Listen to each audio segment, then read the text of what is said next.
Dans le cadre de ses 50 ans et de sa fidèle collaboration avec les éditions de Minuit, la librairie Ombre Blanche recevait vendredi 17 octobre 2025 le philosophe David Lapoujade, spécialiste de Gilles Deleuze, lors d'une rencontre autour de son ouvrage aux éditions de Minuit sur l'appareil d'État et la machine de guerre, cours de Gilles Deleuze, novembre 1979, mars 1980.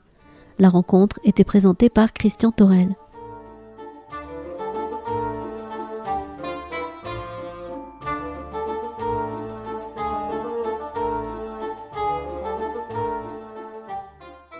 Voilà, bonsoir à toutes et à tous. Merci pour votre présence nombreuse pour ce premier acte de 4 d'une représentation en 4 actes à l'occasion de cet anniversaire de 50 ans. Toujours un peu difficile de dire 50 ans parce que qui dit 50 ans plus les années pour finalement entamer ces 50 ans, ça fait un certain nombre. Je me sens un peu chenu là tout de suite. Voilà, merci donc. Pardon ? Mais je n'ai pas entendu. C'est pas grave. Alors, très bien. Il vaut mieux que je n'ai pas entendu, alors bon. Ah oui, oui, un peu. Voilà, donc, nous pour ces... Je ne sais pas s'il faut célébrer, surtout pas, accompagner, marquer ce 50e anniversaire, qui est 50e plus un mois, hein. Évidemment, la maison qui était la plus destinée à nous accompagner et que nous accompagnons depuis longtemps, c'était les éditions de Minuit. Avec le Théâtre Garonne, avec Stéphane Boitel, nous avons conçu un petit programme en 4 actes. Il fallait des auteurs, et il fallait aussi des spectacles. Donc nous commençons aujourd'hui surtout avec un grand visage des éditions de Minuit, celui de Gilles Deleuze. Un grand visage, un grand corps et une grande voix et une grande pensée. Et David Lapoujade qui nous permet de lire, finalement, de pouvoir lire la voix de Deleuze lorsqu'il donnait ses cours et que ses cours étaient enregistrés, était évidemment le mieux à même de nous donner ce visage et ses écrits. Et puis ce soir, nous aurons une sorte de voix de Deleuze à travers le spectacle que Robert Cantarella fait tourner. Je vous laisserai découvrir. Et j'ai voulu faire précéder ce spectacle de Cantarella autour de Deleuze du film de Beckett, ce qui fait que ce soir nous aurons film de Samuel Beckett suivi du cours de Deleuze sur Samuel Beckett. Voilà, je vous engage ici. Il reste encore des candidats. Il y a encore quelques places pour le spectacle ce soir. Pour demain, nous aurons toujours avec nos amis d'édition de Minuit, avec Thomas Simonet qui aujourd'hui dirige cette maison et qui sera présent. Nous aurons Laurent Mauvignier, donc c'est une autre figure des éditions qui est celle de la littérature, et avec cet écrivain formidable qu'on connaît bien ici et dont le dernier livre, La Maison Vide, marche formidablement bien. Et nous avons invité avec le Théâtre Garonne un spectacle de Gare News autour du texte, ce que j'appelle Oubli. Voilà, mais là, ce que j'appelle Oubli, c'est complet. Et la réunion demain, la rencontre avec Laurent est pratiquement complète. Voilà. Pardon ? Elle est complète. Heureusement, nous avons un bon représentant du théâtre. Merci Didier. C'est pour ce soir. La présentation ce soir sera un peu plus longue, un peu plus développée. Juste, là, c'était quelques mots d'accueil pour David Lapoujade et Régis Thomas qui va s'entretenir avec lui et que je remercie, qui enseigne la philosophie, donc qui est sûrement plus à même que moi d'accompagner Gilles Deleuze. Merci beaucoup. Bien, bonsoir à toutes et à tous. Donc, aujourd'hui, nous avons le plaisir d'accueillir David Lapoujade pour la parution des cours de Gilles Deleuze collectés dans l'ouvrage Sur l'appareil d'État et la machine de guerre. Donc, David Lapoujade, vous êtes professeur à Paris 1 Panthéon-Sorbonne. Vous avez écrit aussi bien sur William James, Bergson, le romancier Philippe Cadic et bien entendu sur Gilles Deleuze. Vous avez également édité des recueils de textes inédits, dont notamment L'île déserte et autres textes en 2002, et Donc, vous êtes engagé dans l'entreprise d'édition des cours de Deleuze. Et donc, après, sur la peinture en 2023 et sur Spinoza en 2024, vous venez donc aujourd'hui pour ce nouvel opus. Alors, présenter Gilles Deleuze en quelques mots est quand même particulièrement ardu, et je pense que dans l'assistance, beaucoup le connaissent déjà. Disons simplement que c'est un philosophe majeur qui a une œuvre riche, aussi bien en histoire de la philosophie, sur le cinéma, la peinture, la littérature, et avec deux grandes œuvres qui représentent sa pensée, l'Anti-Oedipe paru en 1972, Émile Plateau en 1980. Gilles Deleuze a aussi une particularité vis-à-vis des autres philosophes, c'est que pour certains ont pu le voir et l'écouter avant de le lire, notamment avec le fameux abécédaire, je pense que vous vous en souvenez, sur Arte, qui est un document assez remarquable. Et donc, Gilles Deleuze, c'est une voix. C'est une voix, c'est un style, et on se surprend, je vous engage à faire l'expérience si vous lisez ses cours, on se surprend des fois à avoir la voix de Gilles Deleuze dans la tête quand on lit le texte. Alors, première question, comment est né ce projet d'édition et comment s'est déroulé ce travail d'édition ? Ce projet d'édition est né disons il y a plusieurs raisons qui ont favorisé la naissance de ce travail.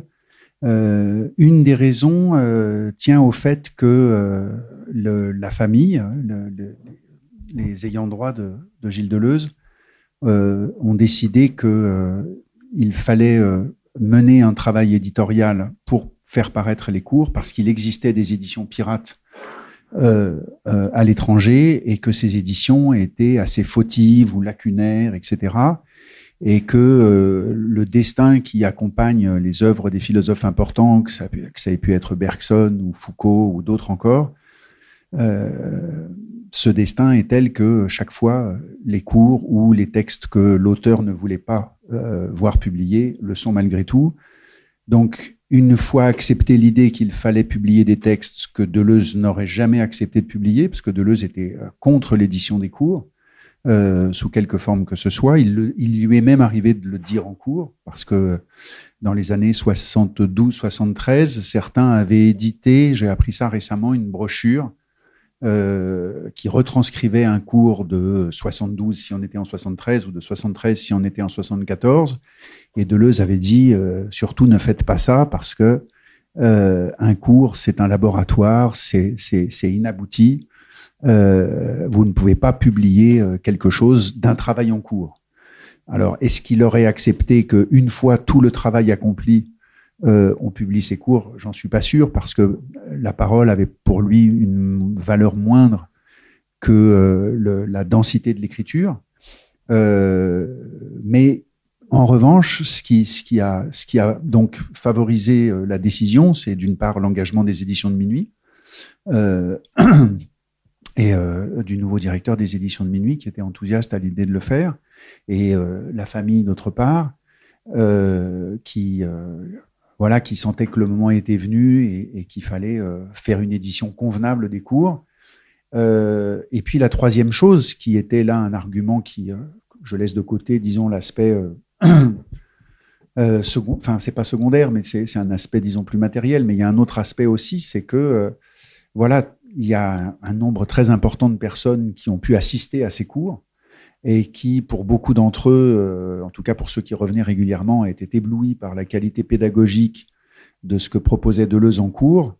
Et c'est une manière de donner accès à cette forme de pédagogie qui est, évidemment, les textes de Deleuze, rédigés par Deleuze, sont d'une grande clarté, mais parfois aussi d'une grande densité.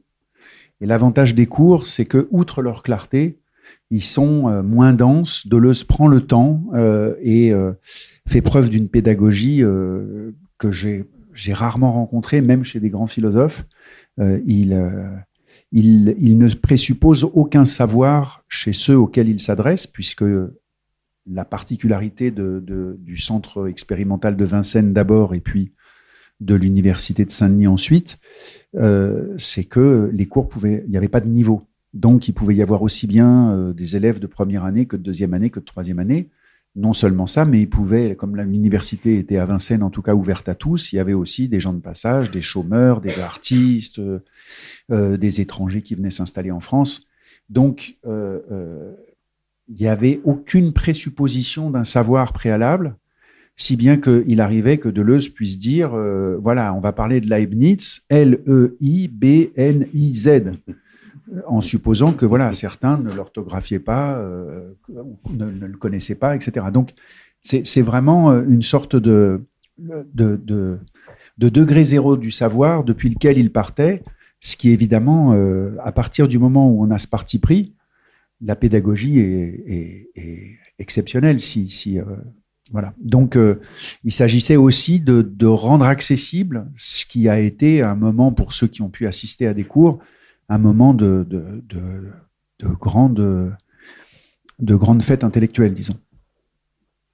Alors précisément, lire ces cours, c'est lire aussi un texte particulier avec des interventions d'élèves parfois cocasses qu'on peut lire dans le texte.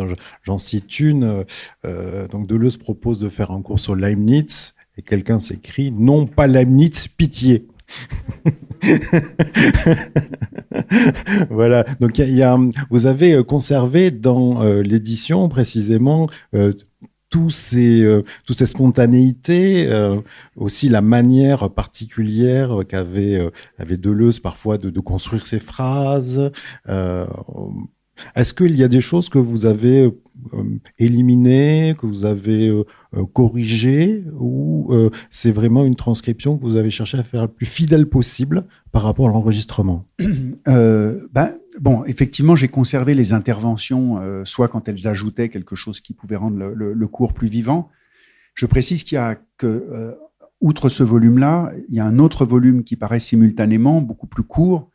Il faut que je précise un petit peu le contexte de cette année de cours particulière qu'est l'année 79-80. Deleuze fait un cours donc à partir du cours que vous avez présenté, c'est-à-dire sur l'appareil d'État et la machine de guerre, et il fait ce cours pendant disons une dizaine de semaines, après quoi, c'est justement ce que vous avez cité, non, pas Leibniz par pitié. Deleuze se dit, bon, on va arrêter ce cours sur l'appareil d'État et la machine de guerre. D'ailleurs, à un moment donné du cours, il dit, il y en a marre, il faut qu'on passe à autre chose. Et donc, il demande aux étudiants, enfin, à ceux qui se trouvent là, puisqu'il n'y a pas que des étudiants, sur quoi voulez-vous qu'on travaille ensuite? Donc, certaines suggestions surgissent. Et puis, Deleuze, qui en réalité sait très bien ce qu'il veut faire, dit, ça pourrait être Leibniz aussi. Et donc, certains disent « Ah oui, pourquoi pas ?» D'autres disent « Non, par pitié. » Il dit « Ouais, je crois que ça sera Leibniz. » Et donc, à la fin de ce cours, il fait 6 séances d'introduction à la philosophie de Leibniz, mais l'année n'est pas terminée. Et à la suite de ces 6 cours sur Leibniz, il consacre 2 séances à une sorte de séances ouvertes, qui viennent de paraître sous le titre « Sur les lignes de vie », et où il fait une sorte de passage en revue, si j'ose dire, de reprise du travail qu'ils ont accompli avec Félix Guattari depuis l'Anti-Oedipe jusqu'à la fin de Mille Plateaux, puisque voilà, Mille Plateaux est en train d'être achevé et va paraître à la rentrée suivante, c'est-à-dire en septembre-octobre 80. Et là, il y a pas mal d'interventions, parce que c'est une séance ouverte où les interventions sont assez nombreuses. C'est un très beau, et ce sont 2 séances comme ça très belles sur voilà comment les existences se suivent des lignes et quels sont les dangers et les avantages de ces lignes qui traversent nos existences. Et alors au sujet de la rédaction des cours, parce qu'il s'agit bien de les rédiger, toute la difficulté, c'est à la fois de conserver l'oralité et en même temps de ne pas la retranscrire tout à fait littéralement, parce que ça devient illisible si on conserve les hésitations, si on conserve des phrases qui se reprennent elles-mêmes parce qu'elles ont mal commencé ou parce qu'elles se perdent dans les sables. Donc, il s'agit d'opérer un choix tel que on conserve l'oralité, mais que cette oralité soit lisible. Donc, c'est ce que disait d'ailleurs Jean Torel, c'est-à-dire rendre lisible une voix, c'est-à-dire pouvoir faire lire une voix, c'est-à-dire d'entendre et d'être pris par le rythme de la voix de Deleuze. Et j'ai tenu aussi à garder, enfin, on s'est mis d'accord avec les éditions de Minuit là-dessus, c'est que souvent Deleuze récapitule après une séance, lorsque vient le cours suivant, il dit bon, la semaine dernière, voilà ce qu'on a fait, et il reprend. Et il reprend pendant 10 minutes, un quart d'heure, parfois 20 minutes. Et alors évidemment, parfois c'est sujet à des répétitions, évidemment à des redites, puisqu'il y a une récapitulation. Mais j'ai découvert, en partageant en interrogeant certains lecteurs, que finalement, les lecteurs étaient assez contents d'avoir conservé ces reprises, parce qu'il arrive évidemment quand on lit, qu'on lise pendant 10 jours un livre, et puis qu'on l'interrompe pendant une semaine, et quand on le reprend 8 jours après, cette récapitulation favorise la réimmersion à l'intérieur du flux du cours. Donc, et effectivement, c'est ce qui se passe quand on suit un cours. Quand on suit un cours, c'est une fois par semaine. Donc, la semaine suivante, on n'a pas toujours forcément présent à l'esprit ce qui s'est dit la semaine précédente. Et cette récapitulation favorise, disons, une réimmersion. Donc, et puis, ça fait partie de ce que je disais tout à l'heure, c'est-à-dire si on suppose que parler, c'est toujours parler depuis une sorte de degré zéro du savoir, ceux qui sont là le mardi en question n'étaient peut-être pas là la semaine dernière, la semaine précédente. Donc, on reprend pour que tout le monde puisse avoir les mêmes points de départ pour pouvoir suivre ce qui va se produire lors de cette séance-là. Donc voilà, c'est tout ça dont il faut tenir compte. Et alors effectivement, il y a des interventions qui sont parfois exclues parce qu'elles sont complètement hors sujet ou Deleuze ne leur donne aucune suite. Et en plus, Deleuze, dans ces cas-là, fait preuve d'une très grande politesse. En fait, il y a une sorte de stratégie deleuzienne qui a son efficace, mais qui a aussi son inefficace, si j'ose dire. La stratégie deleuzienne, c'est que plus une question l'embarrasse, ou plus une question l'ennuie, ou plus une intervention l'ennuie, plus il est poli. Et donc, la grande défense qu'avait Deleuze en général à l'égard des importuns, c'est la politesse. Le problème, c'est qu'il y a certains importuns qui ne comprennent pas que la politesse est une arme de défense et qui prennent ça pour une invitation. Et là, Deleuze se trouve dans une situation très embarrassante pour lui parce que précisément cette politesse ne peut pas le sauver du pétrin dans lequel elle l'a pourtant placé. Donc il arrive souvent que certaines interventions adviennent en cours et qu'ils disent ça c'est très intéressant, mais je pense qu'il faut que tu le poursuives de ton côté. Manière de dire, moi je continue ce que je suis en train de faire, et puis voilà. Donc ça c'est assez récurrent chez Deleuze, cette sorte de congé donné aux intervenants. Voilà. Alors, je vais rebondir sur une expression que vous avez utilisée par rapport à ces cours, ce qui va se produire dans ces cours. Alors, c'est intéressant parce que cette liberté de ton qu'on peut trouver, c'est aussi la liberté de la pensée, du mouvement de la pensée. C'est-à-dire que Deleuze n'écrivait pas ses cours. Dans la préface, vous rapportez qu'en fait, il se les répétait, ces cours, comme pour une pièce de théâtre, finalement. Et il y a une très belle formule dans l'ouvrage.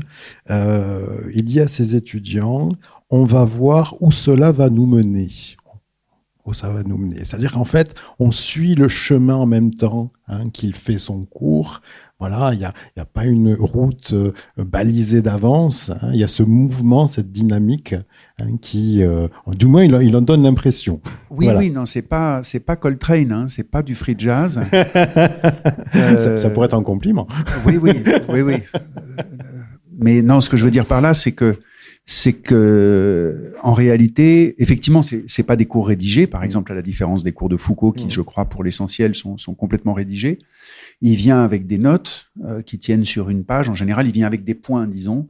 Mais en revanche, là où il dit qu'il répète et où il prépare, c'est pas qu'il répète le cours qu'il va proférer devant sa classe. Il y a des professeurs qui font ça. Il y avait un professeur qui répétait carrément son cours devant sa classe avant de le faire. Hein. Donc, on n'en est pas du tout là. Répéter, ça voulait dire savoir comment enchaîner logiquement un point à un autre. Donc, il fallait qu'il ait le chemin logique qui conduisait du point A au point B, du point B au point C. Donc, il sait très bien où il va, raison pour laquelle d'ailleurs, il écarte les importuns qui l'engagent à dévier de sa logique. Et quand il dit, on va voir où ça nous mène, etc., ou c'est très curieux, on comprend pas très bien, c'est évidemment des chevilles et des stratégies pédagogiques. Je pense que la plupart du temps, il sait très bien où il va, mais simplement, appartient à sa pédagogie de dire, voilà, je suis comme vous, on avance ensemble et on ne sait pas trop où on va, mais en réalité, il est assez maître de ce qu'il va faire. Et on le voit d'ailleurs dans les cours. Les cours obéissent à une logique, à une cohérence d'ensemble, même sur plusieurs séances assez spectaculaires. Mais ce qui est assez frappant, c'est le degré d'élaboration verbale qui est le sien, sachant qu'il n'a pas, pour ainsi dire, pas une ligne devant lui, quoi.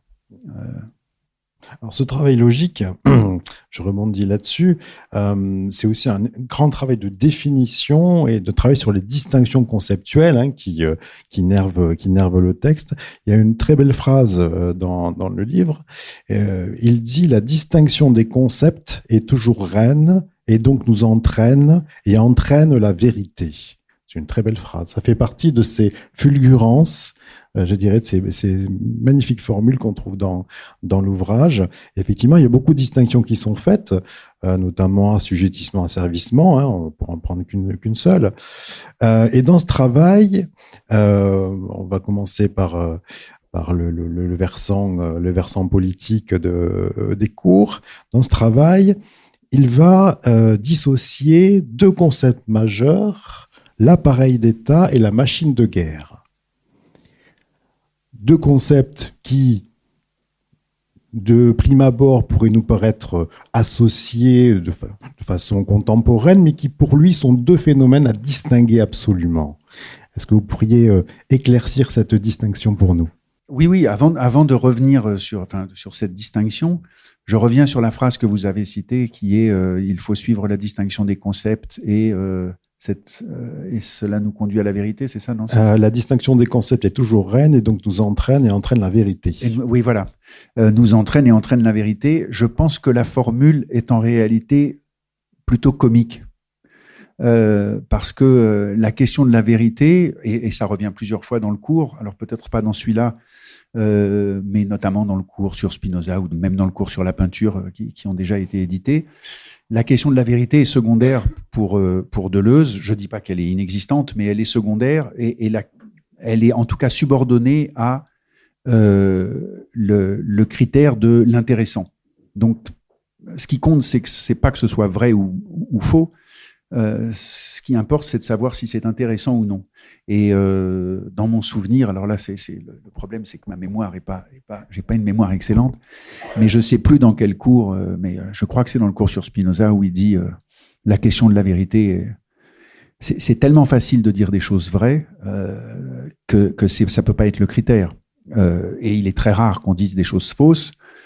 Donc ça peut pas être le critère. Donc, quand il dit le concept, il faut suivre les concepts et le concept entraîne la vérité, je pense que c'est plus une formule humoristique, mais qui témoigne d'un réel, d'un réel engagement de Deleuze envers la philosophie, c'est-à-dire à l'égard de la philosophie. C'est-à-dire qu'effectivement, pour lui, l'important, c'est de produire des concepts. Ça, c'est de créer des concepts. Et c'est la définition qu'il donnera avec Guattari de la philosophie et qu'il donne par lui-même déjà auparavant, notamment dans le cours sur Leibniz qui suivra ces séances. Et effectivement, le cours commence en réalité sur des acquis de l'année précédente mais on ne dispose pas de ce cours, on ne dispose que de quelques séances, je crois, de ce cours, sur une distinction entre l'appareil d'État et la machine de guerre, et où Deleuze montre, pour commencer, puisque c'est un peu le début du cours, que la machine de guerre est irréductible à l'appareil d'État, et que, bien entendu, l'État n'a eu de cesse d'essayer de s'approprier la machine de guerre, parce que les États primitifs, les États archaïques, se sont souvent effondrés parce qu'ils ont été percutés par une machine de guerre nomade qui les a dévastés. Et donc, pour se prémunir contre ces attaques intempestives de nomades, il a bien fallu que les États s'approprient cette machine de guerre qui est irréductible à toute formation étatique. Ce qui est caractéristique de l'appareil d'État, c'est plutôt d'avoir, dit Deleuze dans le fil du cours, c'est d'avoir une police. Oui, l'État a besoin d'une police et d'une bureaucratie, mais en tant que tel, dans sa formation initiale, dans sa formation dite archaïque, il n'y a pas de trace de grands États au néolithique ou au paléolithique avec des armées. Donc, tout le problème, c'est comment se constituer, comment s'approprier cette machine de guerre. Et bon, il y aura deux grands moyens qui sera le mercenariat ou la conscription nationale. Ça va être les deux grands moyens. Et compte tenu de cette différence, il va exposer comment se constitue l'appareil d'État. Et tout l'enjeu du cours, des premières séances du cours, c'est d'où vient l'État ? Quelle est l'origine de l'État ? Comment se fait-il qu'il y ait pu y avoir quelque chose comme des appareils d'État depuis une période extrêmement reculée, aussi loin que l'archéologie puisse remonter presque? Elle trouve des formes d'État, même si évidemment l'archéologie a beaucoup avancé depuis la période où Deleuze écrit, d'un côté, et puis de l'autre, cette machine de guerre qui est principalement la caractéristique des peuples nomades. Et Deleuze donc décrit cette opposition entre d'un côté l'espace de l'appareil d'État et puis l'espace de la machine de guerre nomade, espace trié, cadastré, quadrillé dans un cas, espace lisse de circulation, de déplacement aléatoire dans l'autre cas. Et Deleuze multiplie les distinctions entre ces deux formations politiques, en réalité, deux formations sociales, plus exactement que formations politiques. Et c'est le point de départ du livre, effectivement, cette raison pour laquelle c'est une des raisons du titre aussi. Alors, dans ce travail de distinction aussi, il y a, au niveau de la pensée politique, une distinction qui je pense, retiendra pas mal le lecteur, celle qui fait entre le fascisme et le totalitarisme. Alors, attendez, avant que vous posiez votre question, vous posiez une question sur asservissement et assujettissement, non ? Non, j'ai juste évoqué la distinction, mais vous pouvez... On y reviendra après. Vous pouvez développer assujettissement, il n'y a pas de souci. On y reviendra plus tard, c'est pas grave. Voilà, voilà, vous êtes libre, on peut faire du Coltrane si vous voulez. J'aurais jamais dû utiliser ça. Bon, donc une distinction entre fascisme et totalitarisme où en fait il discute avec Hannah Arendt. Est-ce que vous pourriez esquisser comme ceci cette distinction qu'il fait entre ces deux concepts qui sont souvent associés? Alors c'est bien parce que vous me faites sauter du début du livre à la toute fin du livre, et en même temps cette distinction entre fascisme et totalitarisme, on la retrouve dans le petit texte sur les lignes de vie. C'est l'occasion de souligner d'ailleurs pour ouvrir une très brève parenthèse, souligner les erreurs qui sont commises parfois dans les retranscriptions qui existent sur Internet du cours, parce que dans le petit texte sur les lignes de vie, à un moment donné, Deleuze parle évidemment du fascisme et du totalitarisme, et il en vient à parler de l'État nazi. Et puis un petit peu plus loin dans le cours, pour une autre raison, il parle du docteur Schwarzenberg, qui, certains se souviennent peut-être de lui, prenait des positions assez courageuses à l'époque en faveur de l'euthanasie. Et alors, il est assez amusant de voir dans les retranscriptions fautives du cours de Deleuze que certains découvrent que le docteur Schwarzenberg était opposé à l'euthanasie, parce que les problèmes de compréhension ou d'audition ont fait qu'ils ont identifié euthanasie et euthanasie. Donc voilà, ça fait partie des corrections à apporter au cours et éviter des contresens assez... donc je reviens à la distinction entre fascisme et totalitarisme. Effectivement, Hannah Arendt a tendance à les identifier et Deleuze veut les distinguer de manière très nette, en s'appuyant notamment d'une part sur les travaux de Hannah Arendt, effectivement, mais en s'appuyant sur les travaux de Paul Virilio.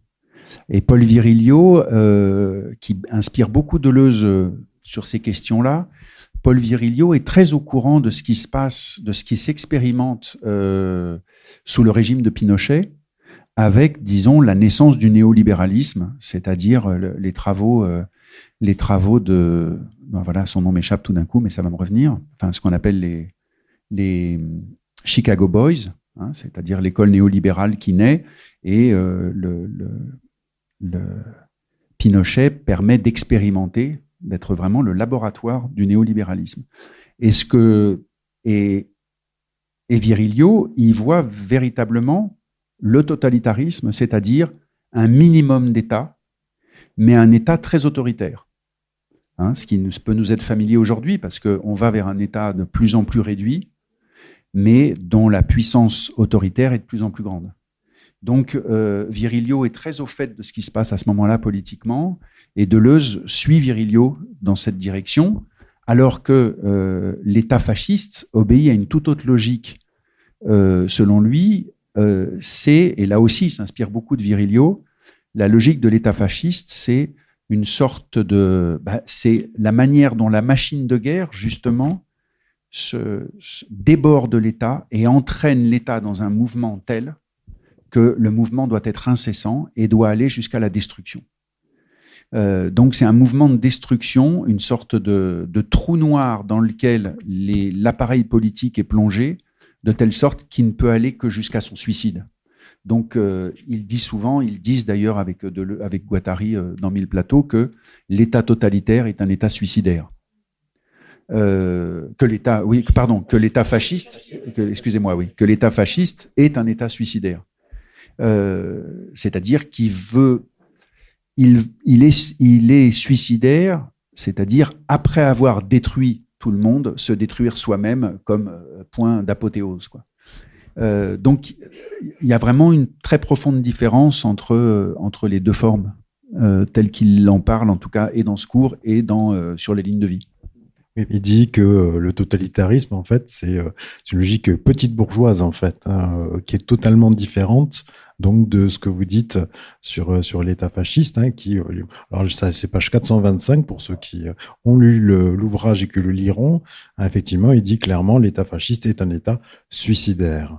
Oui, voilà. Parce qu'il dit petit bourgeois en l'occurrence, parce qu'il se pose la question à plusieurs reprises, et dans ce livre, et dans le cours sur les lignes de vie, il se dit qu'est-ce qui fait, dans le fond, que les États-Unis ne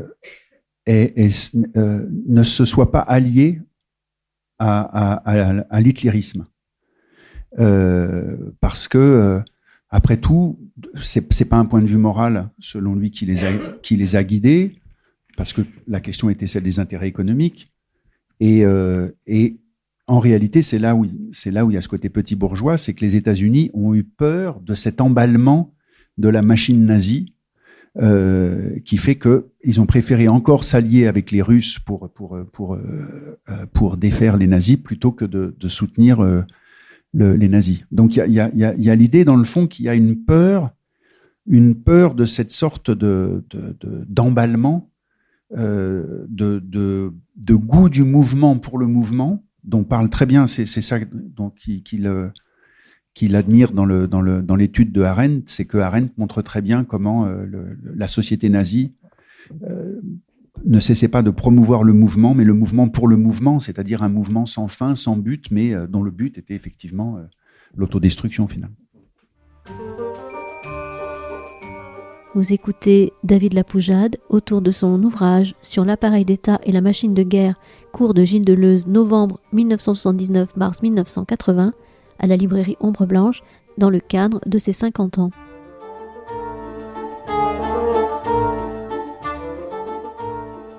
Alors cette idée de mouvement pour le mouvement, sans but, on peut faire un parallèle avec son analyse aussi du capitalisme dans l'ouvrage, puisque le capitalisme est un mouvement à part entière, voilà.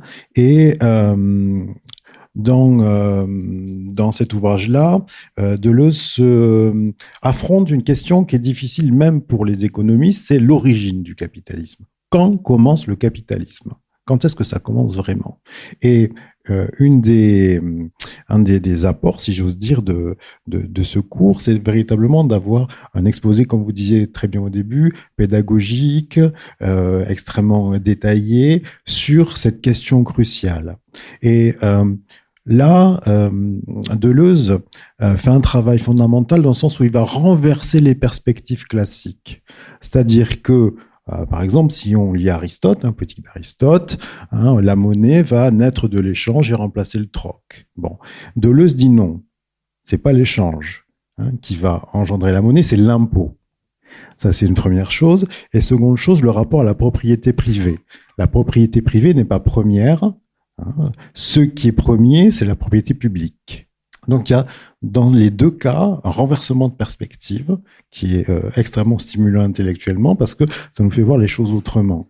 Voilà. Est-ce que vous pourriez nous éclairer précisément sur ce renversement de perspective et sur les raisons pour lesquelles il place l'impôt comme ce phénomène matriciel finalement dans la naissance du capitalisme? Alors, je suis pas sûr de vous suivre là dans ce que vous êtes en train de dire parce que la naissance de l'impôt, elle concerne l'appareil d'État et la constitution de l'appareil d'État, de l'État archaïque. C'est-à-dire que et il va montrer, notamment à l'aide des travaux qu'il a pu mener avec Guattari, puisque tout ça, en même temps que c'est un cours de Deleuze, c'est un résultat qui est c'est un cours qui est le résultat de leur travail à tous les deux, qui va paraître quelques mois plus tard avec dans 1000 plateaux. Ce qui concerne, il y a deux aspects dans votre question, et je pense que c'est deux aspects qui sont tout à fait distincts. Il y a la naissance du capitalisme d'une part, et d'autre part la question de l'impôt et de la propriété privée, qui concerne non pas la naissance du capitalisme, mais la manière dont s'est formé l'appareil d'État primitif, si j'ose dire, ou premier, ou archaïque, ou appelons-le comme on veut. La naissance du capitalisme, elle obéit, dans le fond, la manière dont Deleuze le conçoit est très proche de la lecture que Étienne Balibar a pu faire du Capital et qui est exposée dans l'ouvrage collectif mené par Althusser et ses élèves, puisqu'à l'époque Balibar était un élève d'Althusser, et qui se trouve dans Lire le Capital. Et il y a une analyse assez remarquable de Étienne Balibar sur la manière dont Marx conçoit la naissance du capitalisme. Et la naissance du capitalisme est, dit Marx, tout à fait contingente. Il se trouve qu'elle a eu lieu, disons, fin 16e, début 17e, enfin après, peu importe les dates, il se trouve qu'elle a eu lieu en Europe à ce moment-là, mais elle aurait pu avoir lieu au moment de l'effondrement de l'Empire romain, ou elle aurait pu avoir lieu en Chine, à des moments d'effondrement de l'Empire aussi, et elle ne s'est pas produite. Parce qu'il fallait qu'entrent en conjonction deux éléments qui ne rentraient pas en conjonction, que le hasard n'a pas fait se rejoindre, qui est d'une part la constitution de capitaux, et d'autre part un afflux considérable de main-d'œuvre.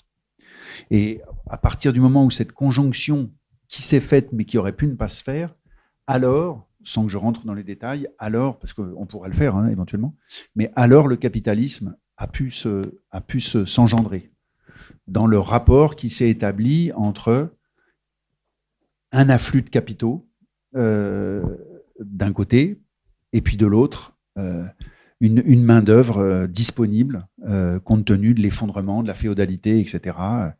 Et qui fait que voilà, il y avait tout d'un coup des ouvriers non qualifiés qui pouvaient entrer dans un rapport avec l'afflux des capitaux. Donc ça, c'est un aspect qui concerne effectivement la naissance du capitalisme, et Deleuze la reprend les analyses de Balibar en grande partie.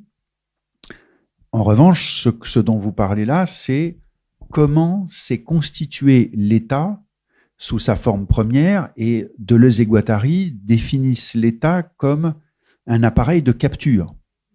Et c'est-à-dire, c'est lui qui va capturer la terre, c'est lui qui va capturer l'activité de travail, et c'est lui qui va capturer l'argent.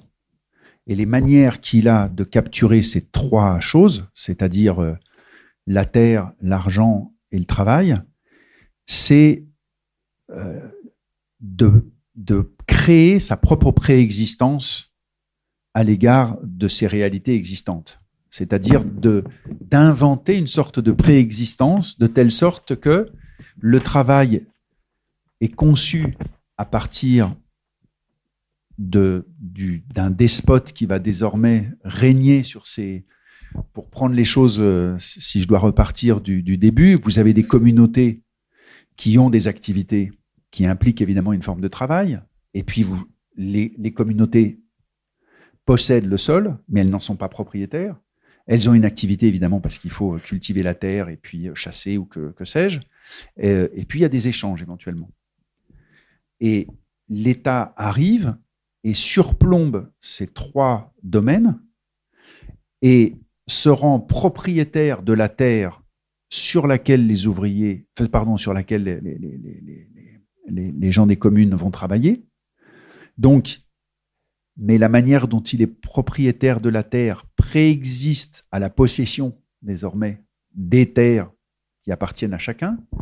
De la même manière, l'argent, c'est pour ça qu'il dit la monnaie ne procède pas de l'échange.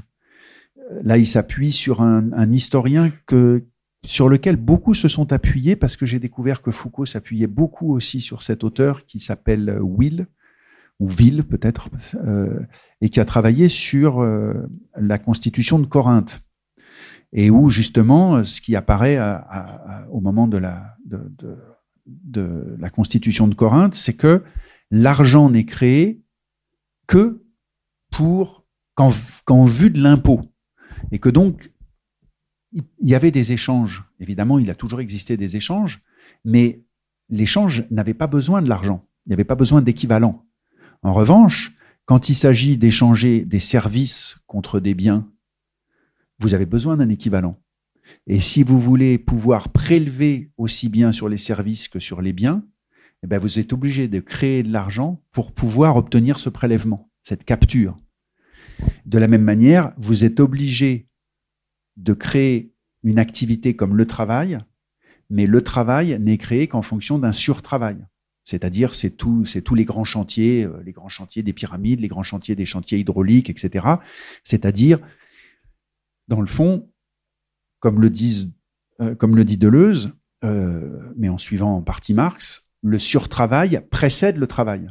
C'est parce qu'on conçoit le surtravail, c'est-à-dire le fait qu'il faudra en faire plus que ce qu'on faisait dans les communes, c'est parce qu'on conçoit le surtravail que l'activité est soumise à une régulation, même motrice, qu'est le travail. Donc, l'activité devient travail parce qu'elle est précédée par le surtravail qui est la condition de cette activité qu'est le travail. Même chose pour l'argent, qui est précédé par l'impôt. Donc, la raison d'être du développement de l'argent, c'est qu'il revienne évidemment au despote au bout du compte et à ses fonctionnaires, et ou à ces castes de soldats qu'un État aura pu s'approprier. Et même chose pour la terre, c'est-à-dire même si vous êtes en possession de la terre, vous n'êtes pas propriétaire de la terre, parce que seul en est propriétaire, éminent, le despote. Donc, de trois manières, sur les trois grandes activités, l'État parvient à créer sa préexistence, à instaurer, à inventer le fait qu'il préexiste à ce qui existe. Voilà, et c'est ça qu'il essaye d'établir. C'est-à-dire, dans le fond, non, je vais pas dire, parce que je vais dire une bêtise. Voilà. Ah, j'ai entendu un dommage. On pourrait rebondir sur la distinction que j'avais évoquée sur assujettissement-asservissement, que vous vouliez développer tout à l'heure. Non, parce que je pensais que vous posiez la question à ce sujet-là. Oui, c'est parce que pourquoi je suis parti dans cette direction, c'est parce qu'il me semble que la phrase que vous avez citée sur concept et vérité, elle surgit à ce moment-là. C'est pour ça, dans mon souvenir. Et effectivement, Deleuze, c'est une distinction qui est très importante pour eux parce que c'est comme s'ils historicisaient un peu la notion. C'est-à-dire qu'ils partent de la notion d'asservissement et pour ensuite enchaîner sur la notion d'assujettissement, qu'ils distinguent les deux, et pour revenir enfin à une forme d'assujettissement, comme une sorte d'histoire de la manière dont se créent les dépendances, disons. Alors la première, l'asservissement, elle est assez facile à concevoir, c'est un rapport homme-machine, de telle sorte que l'homme est un rouage de la machine. Et là, il suffit d'avoir même, je dirais presque une représentation presque sommaire de la manière dont les pyramides pouvaient être bâties, et on voit bien que les hommes sont les rouages d'une immense machine destinée à bâtir encore une fois, des grandes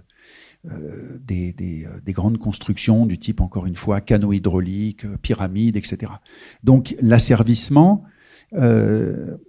implique qu'il y a une solidarité et une synergie de l'homme et de la machine, et que l'homme est donc asservi en raison même de son imbrication avec la machine. L'assujettissement désigne autre chose, c'est un petit peu lointain pour moi là, dans mon esprit, mais l'assujettissement désigne le fait, il faudrait que, tout d'un coup j'ai un petit trou,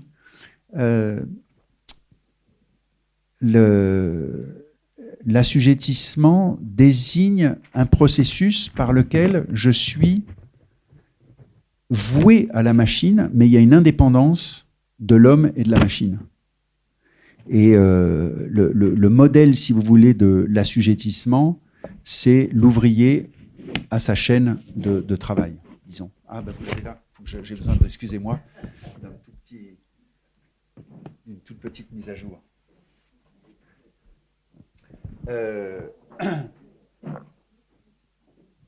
Oui, c'est ça, c'est-à-dire que dans le premier cas, vous êtes pris dans une machine qui outrepasse l'homme et qui est ce que Lewis Mumford, dont Deleuze se réclame, appelle une méga-machine. La méga-machine, c'est effectivement les grands travaux des États archaïques dont je parlais à l'instant. Alors que l'assujettissement, une fois encore, c'est la manière dont on se soumet aux indications d'une machine, mais on reste indépendant d'elle. Dans le travail à la chaîne, etc. Là, il y a bien assujettissement. On est, il faudrait que, oui, par exemple, le travail féodal, etc. On a déjà affaire à une forme d'assujettissement. Mais là où ça intéresse Deleuze, une fois qu'il a distingué les deux, je vous prie de m'excuser de le distinguer aussi mal, mais j'ai un peu d'oubli sur ce point. C'est dans la troisième phase, lorsqu'il évoque la possibilité que l'on revienne à une nouvelle forme d'asservissement dans un complexe homme-machine, c'est-à-dire l'homme est pris à l'intérieur du réseau des machines cybernétiques. C'est-à-dire que le développement de la cybernétique et des ordinateurs, et Deleuze est au début de cet âge, enfin au tout début de cet âge, on est en 1980, il n'y a pas Internet, mais il y voit déjà, notamment les travaux qui sont consacrés à ce moment-là à l'ergonomie, c'est-à-dire comment faire en sorte que la communication circule mieux, etc., entre différentes branches d'une même entreprise, etc., tous ces aspects-là. Il s'intéresse aux travaux d'ergonomie parce qu'il y voit la manière dont, à nouveau, les hommes vont pouvoir appartenir à une machine qui les dépasse. Ils ne sont plus asservis à la machine, ils sont plus assujettis à la machine, ce qui pouvait être le cas, encore une fois, quand on regarde la télévision, on est assujetti à la télévision. Quand on travaille avec un ordinateur et qu'on travaille en réseau avec des ordinateurs, on n'est plus assujetti, on n'est plus un sujet qui est comme soumis à un contenu éventuel ou à une activité éventuelle, comme c'est le cas sur une chaîne d'usine ou devant la télévision. Mais dans ce cas-là, on est asservi. On est asservi, mais c'est un asservissement d'un nouveau type, évidemment, qui n'a rien à voir avec l'asservissement archaïque initial des grandes pyramides, mais c'est un asservissement d'un type nouveau. Et ce qui intéressait Deleuze, je crois, c'est précisément le développement de ce nouvel asservissement, ce qui n'empêche pas que subsiste l'ancien assujettissement. Mais il faut les distinguer pour éventuellement voir qu'ils peuvent se rejoindre ou se conjoindre, mais ils ne procèdent pas de la même manière, ni selon les mêmes finalités. Voilà, c'était... mais bon, je regrette, je suis désolé de ne pas être plus précis sur ce point. C'est très très bien, très très éclairant. Il n'y a pas de problème là-dessus. On note quand même sous la plume, dans le texte de Deleuze, quand même une sorte de fascination finalement pour le capitalisme. Il dit que Marx était fasciné par le capitalisme, mais il emploie, par exemple, pour le capitalisme, il parle de la créativité insensée, l'inventivité du capitalisme et surtout la contingence fantastique du capitalisme. Il aurait pu ne pas se produire, il pouvait se produire ailleurs. C'est ce qu'il dit. C'est ce dont je parlais, c'est ce que dit Marx et que reprend Balibar, mais c'est ce que dit aussi Braudel. Donc ça le conforte dans ses analyses, parce que dans le grand livre de Braudel, Civilisation matérielle et capitalisme, si je ne me trompe pas de titre, Braudel dit bien aussi que le capitalisme aurait pu surgir à divers moments de l'histoire et que la conjoncture des événements ne le favorisait pas, quoi. L'un était en retard par rapport à l'autre. Et cette fascination de Deleuze pour le capitalisme, quand il fait mine, si j'ose dire, d'être fasciné, mais il est fasciné exactement comme il pouvait dire que Nietzsche était fasciné par le prêtre et par la psychologie du prêtre, c'est-à-dire c'est une fascination... je crois qu'il le dit au sujet notamment de D.H. Lawrence, quand Lawrence s'intéresse aussi à certaines figures et qui dit comme c'est intéressant, mais comme c'est intéressant pour voir jusqu'où va la malignité, la ruse, certaines, pour voir jusqu'à quel point vont certaines logiques, quoi. Donc le capitalisme l'intéresse, la fascination qu'il a pour le capitalisme n'est pas de même nature que celle d'un grand patron, en tout cas, pour que les choses soient bien claires. Voilà. C'est cette précision méritée. Je sais que ça va de soi, mais c'est encore meilleur de le dire. Ça va sans dire, mais ça va mieux en le disant, hein, voilà, comme on dit. Alors, précisément, donc, il faut aussi le lien entre le capitalisme et la politique et le totalitarisme. Et à un moment, il parle précisément de ce lien et du rapport du capitalisme à l'État, en disant que voilà, le capitalisme, c'est pas du tout ne pas vouloir d'État, mais c'est l'État minimum. Oui, oui, parce que y a eu tout un courant, supposément néolibéral, mais dont on a compris que c'était pas du tout, qui ne visait pas du tout à la suppression de l'État, mais qui visait à réduire les prérogatives de l'État, mais que ce qui n'empêche pas que le capitalisme a absolument besoin du relais des États. Et il a absolument besoin du relais des États, notamment pour la police, pour l'armée, et entre autres choses. Et puis pour rétablir des régulations monétaires, etc. Donc oui, le capitalisme a absolument besoin de l'État. Et à ce propos, donc, il fait un rapprochement donc, entre le capitalisme et l'État totalitaire. Puisqu'il dit l'État totalitaire, ce n'est pas du tout le maximum d'État, c'est l'État minimum, précisément dans cette optique-là. Donc il fait le rapprochement entre le capitalisme et l'État totalitaire. Oui, au sens où on vient d'en parler, c'est-à-dire que l'État minimum c'est l'État qui, dans le fond, c'est la fin de l'État-providence, le minimum d'État. Donc, et d'une certaine manière, l'État totalitaire, c'est l'antithèse de l'État-providence, pour dire les choses un peu vite. Mais ce qui me frappe dans le cours, à un moment donné, il y a un très beau passage, justement, relatif au développement du capitalisme. Pourquoi je dis très beau passage? Parce que il y a une notion qui est très, très difficile à expliquer chez Marx, et qui est, en plus, qui est très technique, énoncé comme ça, qui est ce qu'on appelle la baisse tendancielle du taux de profit. Et c'est là où on mesure la pédagogie de Deleuze, parce que c'est une notion très complexe, et Deleuze explique très bien en quoi consiste la baisse tendancielle du taux de profit chez Marx, à partir d'un très bel exemple qu'il emprunte à Robert Linhart, qui avait fait paraître quelques mois auparavant un livre qui a pour titre Le sucre et la faim FAIM, et Deleuze reprend ce texte de Robert Linhart, Le sucre et la faim, qui concerne la manière dont la faim, FAIM, toujours je vais dire la faim, je ne vais pas le redire FAIM, mais c'est toujours la faim au sens de la famine presque, dont l'économie moderne dans le nord du Brésil a produit la faim, a inventé ce que Linhart appelle une faim moderne. Et ce que montre bien Deleuze, c'est comment la baisse tendancielle du taux de profit chez Marx suppose ce qu'on appelle une dépréciation du capital existant en faveur d'un nouveau capital. Et l'aspect est assez technique, hein, c'est dans le deuxième livre du Capital. Deleuze aurait rêvé d'écrire un livre sur Marx, et s'il avait écrit un livre sur Marx, il aurait écrit un livre sur le deuxième livre du Capital, alors que la plupart des althusériens avaient travaillé sur le premier livre du Capital. Mais bon, il n'a pas du tout mené à bien ce projet, ni même commencé à le travailler.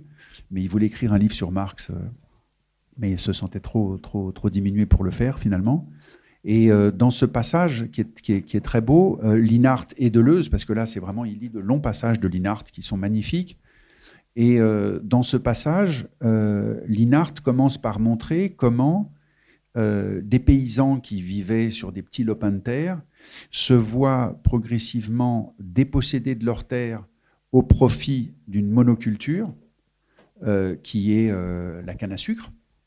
Et donc, on voit les producteurs de sucre venir envahir la région et s'enrichir considérablement pendant une période, en même temps que la qualité de vie, le niveau de vie des paysans locaux diminue. En plus, leur alimentation devient très mauvaise pour leur organisme. Nutritionnellement, c'est une catastrophe parce qu'ils n'ont plus cette variété de culture qui était la base de leur alimentation. Donc, ils sont obligés d'acheter des produits qui sont d'ailleurs vendus par les grandes compagnies sucrières, donc qui sont des produits de très mauvaise qualité, donc qui provoquent une malnutrition croissante.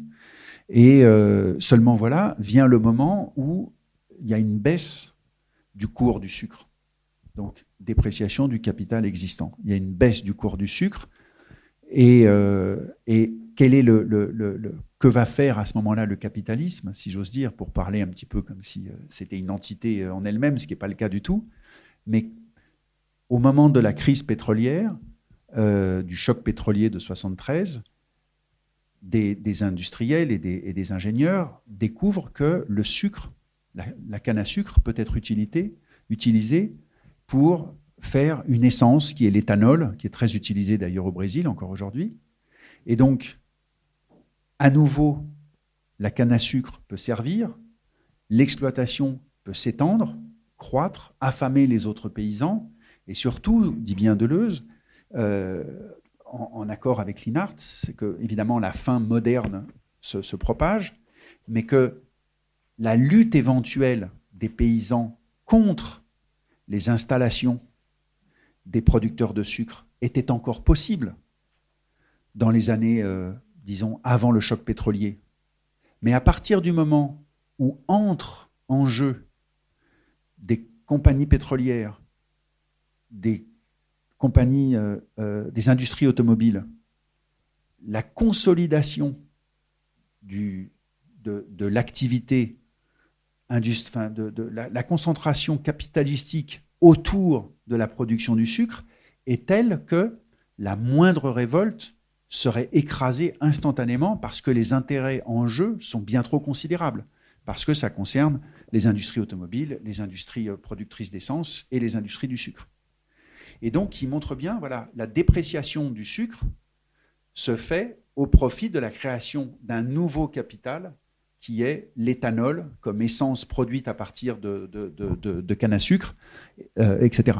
Donc, et ce que Deleuze montre à ce moment-là, dit à ce moment-là, il a une très belle formule, il dit « Avec le capitalisme, le temps devient irréversible ». Il n'y a pas de retour en arrière, il ne peut pas y avoir de retour en arrière parce que le capitalisme ne cesse pas de consolider son mode de fonctionnement et son système par le développement de solidarités de plus en plus grandes, qui ne sont pas nécessairement monopolistiques, mais qui sont des solidarités sans cesse accrues et une interdépendance sans cesse accrue, hein, qui évidemment, ce qui va dans le sens de ce qu'on a appelé ensuite mondialisation ou globalisation. Mais la séquence qu'utilise Deleuze à partir du livre de Linhart est vraiment magnifique pour illustrer ce concept de Marx de la baisse tendancielle du taux de profit. Oui, il y a vraiment une acuité de vue par rapport à tous ces grands problèmes économiques. Et je dirais même plus, dans un passage précis qu'on évoquait tout à l'heure en préparant la rencontre, hein, puisque effectivement, nous aussi, nous improvisons, vous le voyez, hein, mais nous avons préparé. Voilà. Il y a un passage visionnaire, si j'ose dire, de Deleuze par rapport à la situation actuelle du marché du travail, la précarisation du travail. Et si vous le voulez bien, je vous laisse peut-être lire ce passage. Ah, le lire, carrément. Oui. Oui. Vous allez être la voix de Deleuze. On nous dit que c'est une crise. Nous savons bien que ce n'est pas une crise. Nous savons bien, là, quitte à prédire, mais tout ça est plein d'espoir, que nous allons vers une abolition du salariat. Ça voudra dire quoi ? Ce ne sera évidemment pas la destruction du capitalisme, pas du tout. Le capital subsistera comme rapport de production, même s'il disparaît, ou même s'il prend une autre forme comme mode de production. Le rapport de production sera encore le capital, et déterminé par le capital. Le mode de production ne sera plus capitaliste, c'est-à-dire ne consistera plus dans le salariat. Il consistera en ce qu'il faut bien appeler néo-féodalisme, ou plus exactement encore, parce que féodalité et esclavagisme, ce n'est pas la même chose évidemment, néo-esclavagisme. Ce sera le travail noir, travail intérimaire, le travail de sous-traitance. Il pourra y avoir forme salaire maintenue, mais en fait, ça ne marchera plus du tout comme ça. C'est ça, hein, ce passage-là ? Tout à fait. Mais ça, ce côté visionnaire, alors il l'a en partie, mais le vrai visionnaire, si j'ose dire, celui qui avait une montre en avance sur son temps, c'est Guattari. Et Deleuze rend à plusieurs reprises hommage aux autonomes italiens, notamment à Toni Negri, à Tronti, etc. Et il rend hommage à l'Italie parce que l'Italie présentait cette particularité en Europe bien avant d'autres pays, d'avoir développé bien plus qu'ailleurs des formes de travail au noir, de travail intérimaire et de précarisation des formes de travail. Raison pour laquelle, d'ailleurs, Tronti, Negri et d'autres, ce qu'on a appelé les autonomes, l'autonomie italienne, a beaucoup travaillé sur ces aspects-là. Et celui qui a mis en contact Deleuze et la pensée des autonomes italiens, c'est Guattari, parce que Guattari était un ami proche de Toni Negri et de Tronti, etc. Et Guattari les rares incursions, enfin pas les rares, mais quelques-unes des incursions que Deleuze fait relatives au monde actuel, je pense notamment à l'Italie et au Brésil, parce qu'il parle assez régulièrement du Brésil, sont liées au fait que, effectivement, Guattari était très lié à la mouvance gauche et extrême gauche italienne, et que à ce moment-là, Guattari fréquentait Lula, qui était un dissident de la gauche brésilienne, et qu'il avait des informations via Guattari, qui lui faisait des voyages régulièrement au Brésil. Donc le vrai visionnaire politique, c'est Guattari, et Deleuze, en même temps, c'est lui aussi, mais il est comment dire, il n'a pas l'oreille collée sur le sol politique et social comme Guattari, qui est vraiment une sensibilité politique extrêmement aiguë, mais compte tenu, disons, de son bagage, je n'aime pas ce mot, mais là, ça ne m'en vient pas d'autre, de son bagage philosophique, ça lui permet en même temps de dégager des lignes ou des tendances de ce qui va se produire à partir des informations qu'il collecte dans le champ de ce qui se passe actuellement. Ce qui a donné notamment le texte important sur les sociétés de contrôle, qui est encore considéré comme un texte qui décrit assez bien ce qui nous arrive aujourd'hui. Et c'est vrai qu'il est frappant dans le cours sur appareils d'État et machines de guerre, notamment vers la fin du cours, de voir à quel point les descriptions que propose Deleuze du monde du travail et ce qu'on disait de l'asservissement, etc., correspondent en grande partie à des formes dans lesquelles on est pris aujourd'hui. Donc, effectivement, ils savaient deviner dans ce qui se passait au début des années 80, parce que c'est les tout débuts du néolibéralisme, ils savaient deviner, voir les lignes de force de ce qui allait prendre de plus en plus d'importance et finalement occuper tout le terrain 20, 30, 40 ans plus tard, quoi. Alors, on va passer aux questions de la salle. Je pense que vous avez beaucoup de questions à poser à David Lapoujade. Merci pour cette publication et cette intervention. C'est une question par rapport à l'ordre de publication. Donc une question très, très pratico-pratique finalement. Pourquoi avoir choisi l'édition de ce cours-là plutôt qu'un autre ? On est entre Kafka et Mille plateaux qui arrivent très vite. Il y a un dégagement par rapport à la psychanalyse. Vous indiquez d'ailleurs dans votre livre que c'est par Guattari que finalement Deleuze s'éloigne de l'influence de la psychanalyse. On est là complètement dans le champ de la politique. Mais pourquoi, vous, dans vos décisions, est-ce qu'il y a une intention ? Est-ce que c'est une raison contingente qui a fait que vous avez choisi d'éditer ce livre sur cette année-là ? Il y a un choix très simple, c'est que on avait le premier cours qu'on a publié, c'était sur la peinture. Le deuxième cours, c'était sur Spinoza. On aurait pu faire paraître un troisième cours, soit sur Leibniz, soit sur le cinéma. Mais je pense que comme Deleuze a toujours eu quand même une sorte d'engagement, de perception et de sensibilité politique, on a fait le choix de publier ce texte pour indiquer que oui, Deleuze reste en prise avec ce qui nous arrive. Et la période qu'on traverse, je pense que relire ou lire ou découvrir ce qu'on peut entendre par machine de guerre, par appareil d'État, et voir comment une machine de guerre peut s'emparer d'un appareil d'État et le conduire à une destruction considérable, voire à une sorte d'autodestruction, ou voir comment le capitalisme se développe et se déploie aujourd'hui, c'était une manière de montrer que cette pensée avait encore une forte et une grande actualité. Donc c'était à la fois c'était pour rendre vivante l'actualité de cette pensée et pas simplement sa pérennité, pour distinguer un petit peu la pérennité. Deleuze sur Spinoza, c'est un classique. Et étonnamment, je pense que Mille plateaux n'est pas un ouvrage si connu que ça. Il est connu de ceux qui... mais parce que c'est un ouvrage difficile, extrêmement dense, très beau, mais foisonnant, et que soit extrait de Mille plateaux à la faveur de ce cours d'une grande clarté et qui, encore une fois, part de la formation des États archaïques jusqu'au capitalisme le plus contemporain et propose cette traversée-là. Ça nous paraissait, je dis nous parce que je ne suis pas le seul à avoir pris cette décision, il y a les éditions de Minuit et puis les ayants droit, ça nous paraissait s'imposer par rapport, encore une fois, au fait que, à partir du moment où Deleuze travaille avec Guattari, la philosophie n'est plus dissociable d'une visée ou d'une résonance politique, disons. Voilà.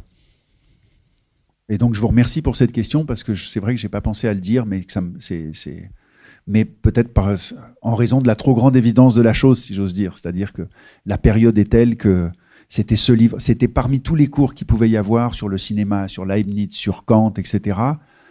Dans la période qu'on vivait, c'était l'évidence même que ça devait être sur l'appareil d'État et les machines de guerre, quoi. Voilà. Parce qu'on a besoin de livres comme ça. Ok, c'est très clair. Non, je voulais juste vous demander quelle ligne de fuite vous nous proposez. Quelle ligne de fuite propose Deleuze, vous voulez dire? Si vous pouviez me laisser en dehors de cette question. Je vous invite, je suis pas en train de vendre du dentifrice, mais je vous invite à lire sur les lignes de vie, parce que c'est vraiment ce dont il est question, quoi. C'est-à-dire comment extraire de ce qui nous arrive, comment extraire quelque chose, chacun pour son compte. Là, je parle pas d'une lutte politique engagée dans un processus, mais comment extraire chacun pour son compte ce qu'il peut y avoir qui favorise notre vitalité. Donc ça serait une première réponse.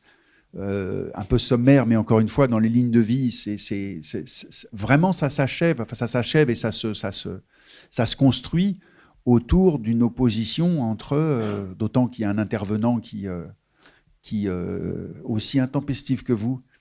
Mais non, mais c'est très bien d'être intempestif, mais aussi intempestif que vous, mais très agressif en revanche envers Deleuze. Il dit mais c'est quoi ces histoires de mort, j'y comprends rien, etc. Et où Deleuze, effectivement, c'est vraiment un combat entre ce qu'il y a de mortifère en nous et ce qu'il y a au contraire de vital. Et Deleuze essaye de tracer ces lignes qui passent entre la vie et la mort pour qu'elles soient favorables plutôt à ce qui est vitalité en nous que désir mortuaire, disons. D'une part. Et puis, d'autre part, il y a bien l'idée, autant qu'il est possible, de lutter en faveur. C'est un petit peu mais c'est une conclusion très humble de la part de Deleuze, parce qu'il dit, il le dit bien, il le dit à plusieurs reprises, il dit c'est pas aux philosophes d'avoir des solutions politiques. Il n'a pas les moyens d'avoir des solutions politiques. Et plusieurs fois, il a pu dénoncer, alors pas dans des cours, mais dénoncer cette sorte de causalité qui fait que la Révolution française viendrait des textes de Rousseau, voyez. Donc, et si bien qu'on prête aux philosophes beaucoup plus que ce dont ils sont capables. Donc, il se sent beaucoup plus humble à ce sujet, enfin très humble à ce sujet, en disant voilà, il y a des luttes à mener, mais en fonction de ce dont on est capable à ce moment-là et de ce avec quoi on se sent en affinité, et à condition de ne pas se laisser enfermer dans les durcissements que ces luttes provoquent. Voilà. Mais bon, ce que je dis là reste très, comment dire, évasif, on va dire.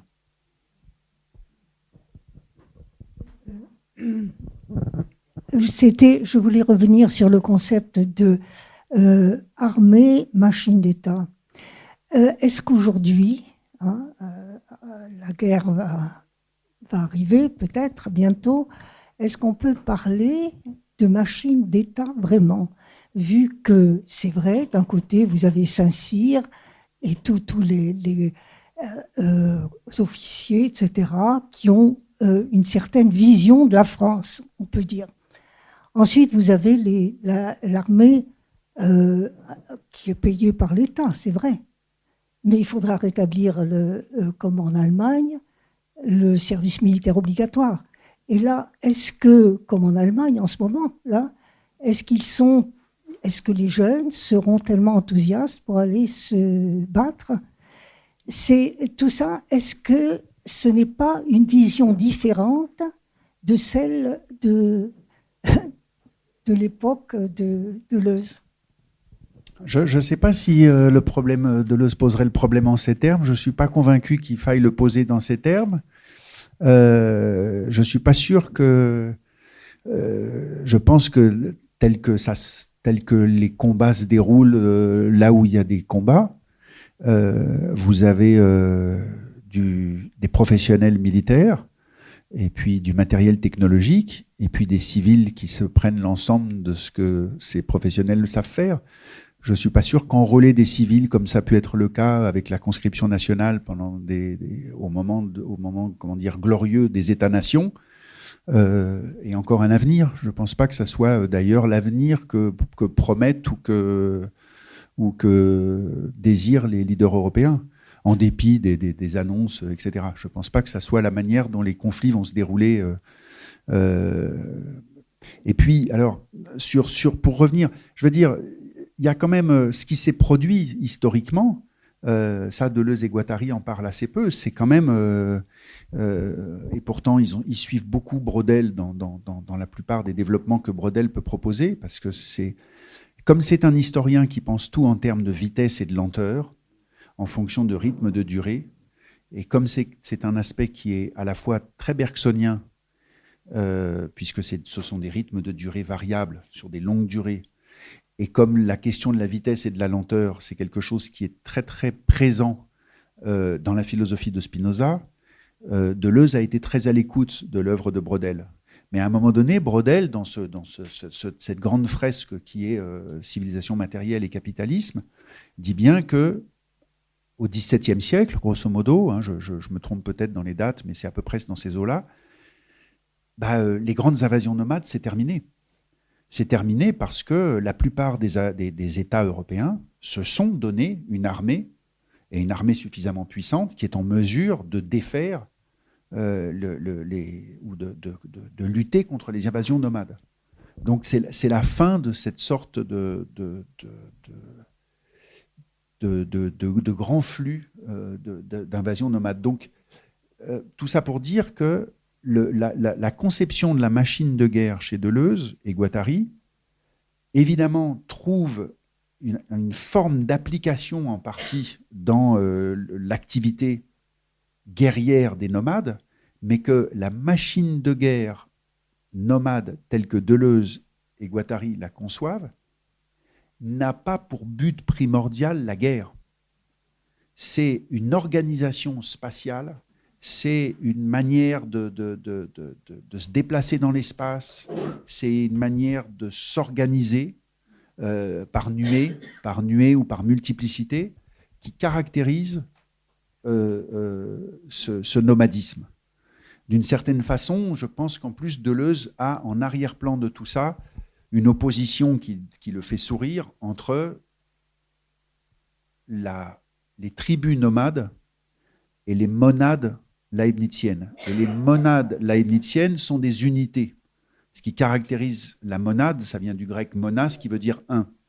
Donc, il y a les monades leibniziennes, qui sont des unités individuelles, et puis vous avez les nomades, qui vont par tribu, par déplacement, imprévisible, etc.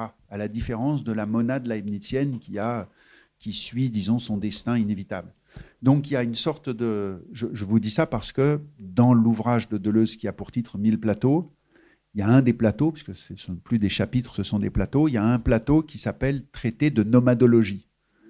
Et il y avait un ouvrage de Leibniz qui s'appelait la monadologie. Donc il est évident qu'il pense à l'inversion nomade-monade. Donc ce rapport de la machine de guerre et des nomades, ne signifie pas que la machine de guerre veuille systématiquement la guerre. En revanche, ce qui est sûr, c'est qu'elle ne veut pas se laisser en tant que telle. Elle ne veut pas se laisser capturer par l'appareil d'État.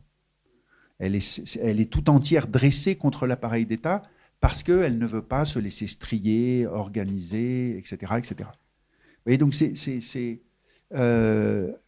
donc c'est pour ça que je dirais que je ne poserai pas le problème de la possibilité d'un nouveau service militaire. Ce n'est pas du tout l'enjeu, il me semble. Vous voyez ? C'était l'ultime intervention, donc.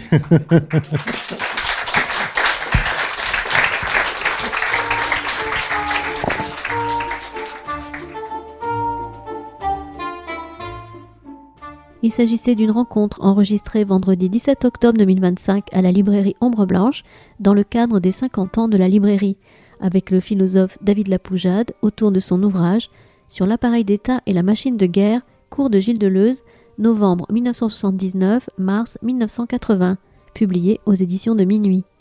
David Lapoujade est l'auteur d'articles et d'ouvrages, parmi lesquels Deleuze, Les mouvements aberrants, Les existences moindres, L'altération des mondes, version de Philippe Cadic, paru chez Minuit. Réalisation et mise en onde, Radio en partenariat avec Radio Plus et Radio Terre.